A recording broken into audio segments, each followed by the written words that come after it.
Alors Eliana Bokertov, bonjour. Bonjour Daniel. Aujourd'hui nous sommes le 23 juillet qui est malheureusement une date très triste. Surtout si on la regarde en 1942. À cette date, en fait, nous sommes le lendemain du début des déportations du ghetto de Varsovie. Et il est important pour moi ce matin de parler de Adam Tcherniakov. Alors, c'est quelque chose que je l'ai déjà dit.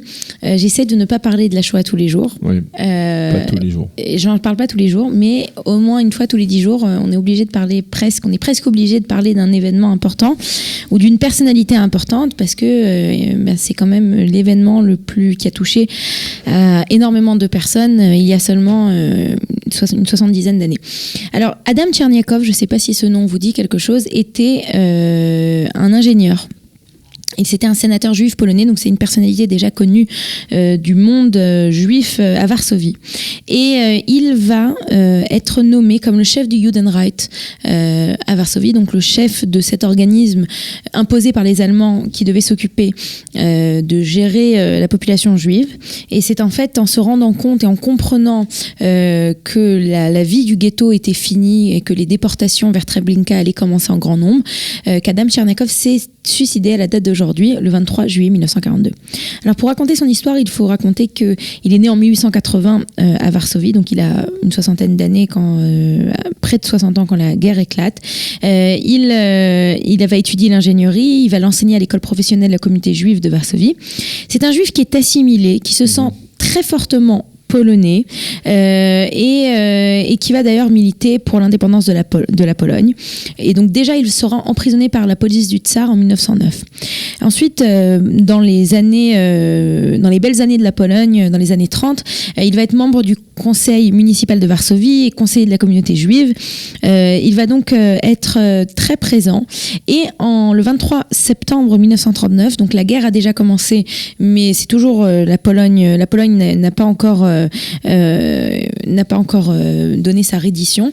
Eh bien, il va être nommé président de la communauté juive de Varsovie par le gouvernement polonais. Et c'est quand, en octobre 39, que les nazis ont pris le contrôle de Varsovie, qu'il va être nommé à la tête de ce Judenreich. Alors, son rôle, eh bien, c'est l'exécution des ordres allemands dans la communauté juive.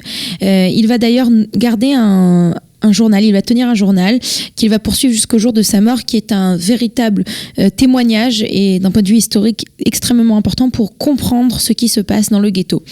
Alors il va vivre à Cholna 20, qui est pas très loin, et c'est détaché. Il y avait deux ghettos, il y avait un grand ghetto et un petit ghetto. Lui, il est dans le petit ghetto qui va être séparé en fait du ghetto des 41. Il va organiser la résistance civile, les services sociaux. Il va créer aussi un service d'archivage clandestin du ghetto, donc quelque chose parallèle à Emanuel Ringelblum, le Oneg Shabbat dont on a déjà parlé. Et il va faire tout ce qu'il peut pour en fait essayer de rendre la vie, qui est une vie horrible dans le ghetto, de la rendre meilleure. Et il va se rendre compte qu'au final, il ne réussit pas. Et la manière dont pour lui... il s'en rend compte, c'est qu'en juillet 42, il comprend que les forces allemandes vont préparer des déportations massives vers le camp d'extermination de Treblinka. Et à ce moment-là, les Allemands demandent au Judenreich de fournir des listes. Tous les jours, ils doivent fournir des listes des Juifs, les plans des habitations. Et là, il décide que c'est trop pour lui. Quand il voit qu'il ne va pas réussir, il va retourner à son bureau et avaler une des capsules de cyanure qu'il avait sur lui. Il va écrire à sa femme en disant « Je ne peux supporter plus longtemps tout ce qui arrive. Mon acte montrera à chacun ce qui est la bonne décision à prendre. » C'était une personne qui était un tout petit peu controversée. Par exemple, Emanuel Ringelblum va le considérer comme un traître, tandis que Marie Berg, qui est une survivante des camps, elle va le dresser un portrait beaucoup plus noble et tragique. Et c'est véritablement une grande personnalité de Varsovie, et surtout quelqu'un qui a essayé jusqu'à sa dernière minute de faire le bien pour son peuple, dont je voulais vous parler aujourd'hui. Merci beaucoup, Eliana. Une pause musicale et on se retrouve avec notre invité, le Rav Yosef Ben Shushan.